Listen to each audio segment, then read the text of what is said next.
శ్రీమాత్రే నమః. ఇప్పుడు గ్రహస్థితి రీత్యా మీ రాశి వారికి కనుక చూసుకున్నట్లయితే ఇక్కడ మీకు ఏంటంటే మీనంలో శని, కుంభంలో రాహువు, అదేవిధంగా వృశ్చిక రాశిలో ఉండేటువంటి గ్రహాల్లో ముఖ్యంగా ఇప్పుడు రవి, కుజులేమో ధనస్సులోకి వచ్చేస్తున్నారు మనకి ఈ పక్ష ఫలితాల్లో 16వ తేదీ నుంచి. అలా ఆల్రెడీ కుజుడు 7వ తేదీకే వచ్చేసాడు, కాకపోతే 16వ తేదీ నుంచి రవి కూడా వచ్చి మారుతున్నాడు అక్కడ. మరియు శుక్ర బుధులు కనుక చూసుకుంటే శుక్రుడు 20వ తేదీకి మారుతున్నాడు, అదేవిధంగా బుధుడు 29వ తేదీకి మారుతున్నాడు.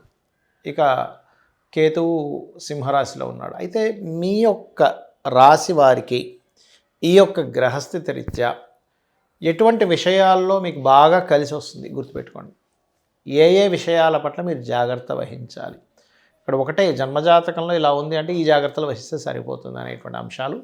మరియు ఏ దేవత ఆరాధన చేస్తే మీకు బాగుంటుంది, చిన్న నామస్మరణ సరిపోతుంది అనేటువంటి విషయాలు చెప్తుంది నేనైనప్పటికీ కూడా చెప్పిస్తుంది సాక్షాత్ లలిత అమ్మవారిగా భావిస్తూ ఒక్కొక్కటిగా తెలుసుకుందాం. కుంభం వారి కనుక చూసుకున్నట్లయితే ప్రధానంగా కుంభరాశి వారికి ఇప్పుడు ప్రస్తుతం జరుగుతున్నటువంటి గ్రహస్థితి ఏదైతే ఉందో, ఈ కుంభంలో రాహు ఉన్నందుకు మీకు కొంచెం ఇమాజినేషన్స్, ఏవేవో రకరకాల స్వప్నాలు రావడం, నిద్ర పట్టకపోవడం అనేటువంటిది జరుగుతూ ఉంటుంది.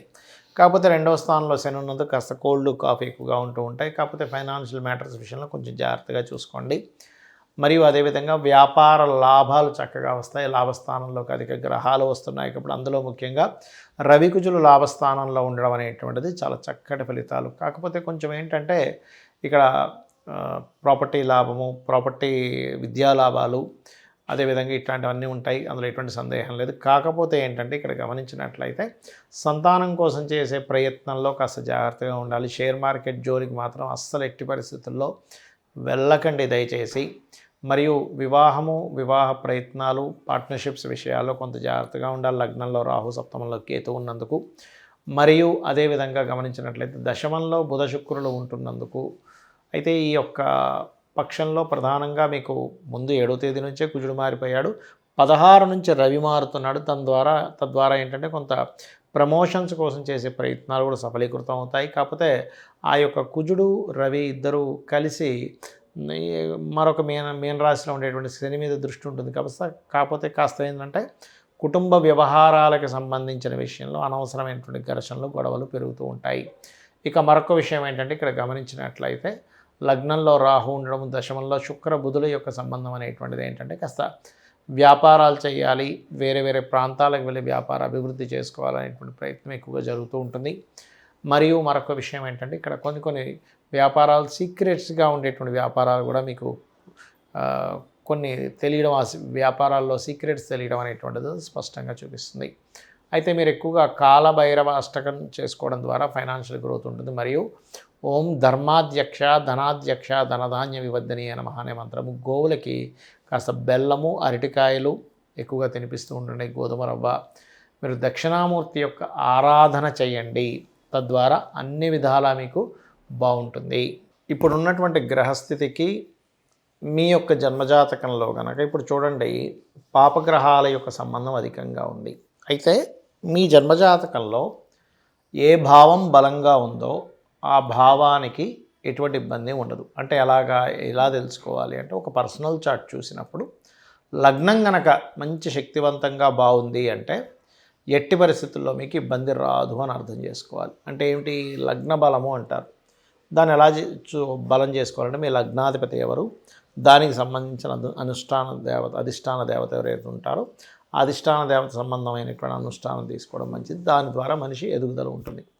ఇక ధనాధిపతి, మీ జన్మజాతకంలో ధనాధిపతిని బట్టి మీకు ఏ వైపుని మార్గం ఉంది అంటే ఏ వైపుని వెళ్తే మీకు గృహ సంబంధించినటువంటి విషయంలో కానివ్వండి, అంటే ధన సంబంధించిన విషయంలో కానివ్వండి, అంటే గృహం అనేటువంటిది 4వ స్థానాన్ని చూస్తాము. అయితే ధనము ఏ రూపంలో ఉంది మీకు, ప్రతి ఒక్కరూ కూడా ధనవంతులే, కాకపోతే వాళ్ళకి ఏ రూట్లో ఉందో తెలియకపోవడం మూలంగా ఆ ధన సంబంధించినటువంటి విషయాలలో కాస్త ఇబ్బంది అనేటువంటిది ఎదుర్కొంటూ ఉంటారు, గుర్తుపెట్టుకోండి. అలాగే మరొక విషయం ఏంటంటే ఇక్కడ గమనించినట్లయితే ఇక్కడ ఈ యొక్క స్థానం ఏదైతే 4వ స్థానాధిపతి రెండవ స్థానాధిపతి నాలుగో సంబంధం కలిగినప్పుడు వాళ్ళకి ప్రాపర్టీస్ మూలంగా ధనం రావడం ఇట్లాంటివి కూడా జరుగుతూ ఉంటాయి. అయితే మీరు ఎప్పుడూ కూడా మీ జన్మజాతకంలో 3వ స్థానం కనుక బాగుంది అన్నప్పుడు మీరు చేసే ప్రయత్నాలు సాఫీగా అవుతాయి. అలా కాకుండా ఇప్పుడుండే గోచారం కనుక మీ 3వ స్థానాన్ని ఎక్కువ కనెక్ట్ అయితే మీ జన్మజాతకంలో 3వ స్థానంలో ఏ గ్రహం ఉందో ఆ గ్రహానికి సంబంధించిన పరిహార మార్గం చేసుకోవడం వల్ల మీరు చేసే ప్రయత్నాలు సక్సెస్ఫుల్గా అవుతాయి. చాలామంది ప్రాపర్టీస్ కొనుగోలు చేసేటప్పుడు కూడా అసలు వాళ్ళ పేరు రీత్యా ఎటువంటి డైరెక్షన్లో ఉంటే బాగుంటుంది అనేటువంటి తెలుసుకోకుండా ఏదో రఫ్గా అందరికీ తూర్పు ఉత్తరం బాగుంటుంది అంటారు కదా అనేటువంటి దాంతో తీసుకుంటూ ఉంటారు. అలా కాకుండా పర్టికులర్గా ఏంటంటే ఇక్కడ గమనించినట్లయితే ఈ గ్రహాల యొక్క స్థితిగతుల్ని గమనిస్తూ మీ పర్టికులర్గా మీ యొక్క తూర్పు, దక్షిణము, పడమర, ఉత్తర వాటిల్లో ఉండేటువంటి స్థానాలను బట్టి ఇక్కడ ఏంటంటే జన్మజాతకంలో ఎటువంటి గ్రహస్థితి కలగనుంది అంటే ఎటువంటి గ్రహస్థితి కలిగి ఉంది, తద్వారా మీరు ఏ డైరెక్షన్లో తీసుకుంటే బాగుంటుంది అనేటువంటిది ఉంటుంది. పంచమ స్థానాన్ని బట్టి మీరు ఏ దేవతను ఉపాసన చేసుకోవాలి, మీ యొక్క సంతానం యొక్క లైఫ్ ఎలా ఉంటుంది అనేటువంటిది కొంతవరకు మీ జాతకంలో కూడా తెలుస్తుంది. వాళ్ళ పర్సనల్ చార్ట్స్లో కూడా తెలుస్తాయి క్లియర్గా అయితే. బట్ మీ పర్సనల్ చార్ట్లో ఎందుకు ఆలస్యం అవుతుంది, అసలు ఆలస్యం అవుతున్నందుకు ఎటువంటి పరిహార మార్గం చేసుకుంటే మీకు సంతానం సంబంధించిన విషయాల్లో బాగుంటుంది. మరియు అదేవిధంగా గమనించినట్లయితే 6వ అధిపతి అంటే మీకు ఎందుకు అప్పులు ఎక్కువగా అవుతున్నాయి, ఏ సమయంలో మీరు అప్పు తీసుకోవడం మూలంగా మరింత అప్పుల్లోకి ఇరుక్కుపోతారనేటువంటిది కూడా జాతచక్రంలో ఉంటుంది. ఎలా అంటే మీకు కనుక 6th హౌస్ నెగటివ్ ట్రిగర్ చేసేటప్పుడు ఎవరైనా అప్పులు చేస్తే కనుక వాళ్ళ లైఫ్లో ఇంకా అప్పు తీర్చుకోలేని స్థితిలోకి వెళ్ళిపోతూ ఉంటారు. బాగా లోతులు ఇంకా అవమ్మేసి రావుతూ ఉంటుంది. కాబట్టి అలాంటి సమయంలో ఎటువంటి పరిహార మార్గం తీసుకొని క్లియర్ చేసుకోవచ్చు. సహజంగా అప్పులు అనేటువంటివి ఏంటంటే ఎప్పుడు కూడా మంగళవారం చేయకూడదు, మంగళవారం తీరుస్తూ ఉండాలి. తీరుస్తూ కనుక ఉన్నట్లయితే మరింత అద్భుతంగా వాళ్ళకి సాగుతూ ఉంటుంది. అంటే అప్పులు తీర్చేసుకోగలుగుతారు, చక్కగా వాళ్ళ లైఫ్లో ఫైనాన్షియల్గా గ్రోత్ కూడా బాగుంటుంది. అదేవిధంగా ఇక్కడ మీకు ఏ సమయంలో వివాహం చేసుకోవాలి, జీవిత భాగస్వామి ఎలాంటి వాళ్ళు వస్తారు, అదేవిధంగా మీకు జాబ్ పరంగా కానివ్వండి, కెరీర్ పరంగా కానివ్వండి, బిజినెస్ పరంగా కానివ్వండి, ఇన్వెస్ట్మెంట్స్ పరంగా కానివ్వండి, దశమ స్థానము, లాభస్థానము, 12వ స్థానాలని పరిశీలన చేయాలి. అయితే ఎప్పుడైనా ఒకటే గుర్తుపడండి, మనకి జన్మజాతకం లేదు కానీ జన్మజాతక చక్రరీత్యా మనకి ఏం చేసుకోవాలో తెలియట్లేదు, అప్పుడు ఏం చేయాలి అంటే ఒకటే గుర్తుపెట్టుకోండి, మీకు ఫైనాన్షియల్గా బాగా ఇబ్బంది వస్తుంది. ఓం సంపత్కరీ సమారూఢ సింధుర వ్రజసేవితాయే నమః. అదేవిధంగా మరొక విషయం ఏంటంటే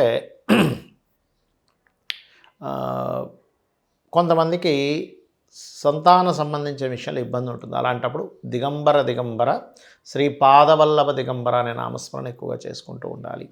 అలా కాదండి నాకు పలానా వివాహ సంబంధించిన విషయంలో ఎక్కువగా ఇబ్బంది ఉంది అంటే వివాహం అవ్వకపోగా అయినా సరే కొంతమందికి ఇబ్బంది ఉంటుంది. అలాంటప్పుడు ఆ వివాహం అవ్వట్లేదు అనుకునేటువంటి వారు ఓం కామేశబద్ధ మాంగళ్య సూత్రశోభిత కందరాయై నమః.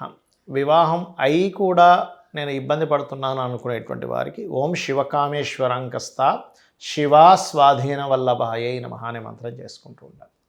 అదేవిధంగా మరొక విషయం ఏంటంటే ఇక్కడ గమనించినట్లయితే ఈ యొక్క జన్మజాతకంలో చూసుకున్నట్లయితే ప్రతిదీ కూడా ఎలా ఉంటుందంటే మనం తెలియకుండా అసలు బిజినెస్లో బాగుంటుందా లేకపోతే కెరియర్ జాబ్ చేసుకుంటే బాగుంటుందా అనే విషయంలో సంశయిస్తున్నప్పుడు జన్మజాతకం లేనప్పుడు మీ మనసు జాబుల వైపే నాకు బాగుంటుంది అన్నప్పుడు మీకు జాబులు అనేటువంటివి ఏదైతే జాబ్ చేస్తుంటే తొందరగా దొరుకుతుంటాయి. మీకు ఎంత ప్రయత్నం చేస్తున్నా జాబ్ అనేది రావట్లేదు, ఎప్పుడూ ఏదో ఒక బిజినెస్ మూలంగానే ధనం వస్తుందంటే మీ జన్మజాతకం లేనప్పుడు మీరు బిజినెస్ లైన్స్లోకి వెళ్ళొచ్చు. అలాగే ప్రశ్న వేసుకొని కూడా ప్రశ్నాశాస్త్రపరంగా ఏ బిజినెస్ మనకు వస్తుందో కూడా తెలుసుకోవచ్చు. అయితే మనకి ఇవేమీ తెలియవు అని అనుకునేటువంటి వారు జాబ్ పరంగా మంచి గ్రోత్ రావాలి అంటే కనుక మీరు ఓం మాణిక్య మకుటాకార జానుద్వయ విరాజితాయై నమః. అదేవిధంగా ఓం ఇంద్రగోప పరిక్షిప్త స్మరతూనాభజంగికాయై నమః అనే మంత్రం చేసుకుంటూ ఉండాలి. ఇవి కనుక చేసుకుంటూ ఉన్నట్లయితే ఖచ్చితంగా మీకు బాగుంటుంది, అందులో ఎటువంటి సందేహం లేదు. జ్యోతిష్ శాస్త్రాన్ని ఏదో మూఢనమ్మకంగా కాకుండా అదొక శాస్త్రము అంటే మనకి రూట్ చూపించేది అనేటువంటి భావంతో తెలుసుకుందాం. అమ్మవారి యొక్క అనుగ్రహాన్ని మనం పరిపూర్ణంగా పొందుదాం. శ్రీమాత్రే నమః.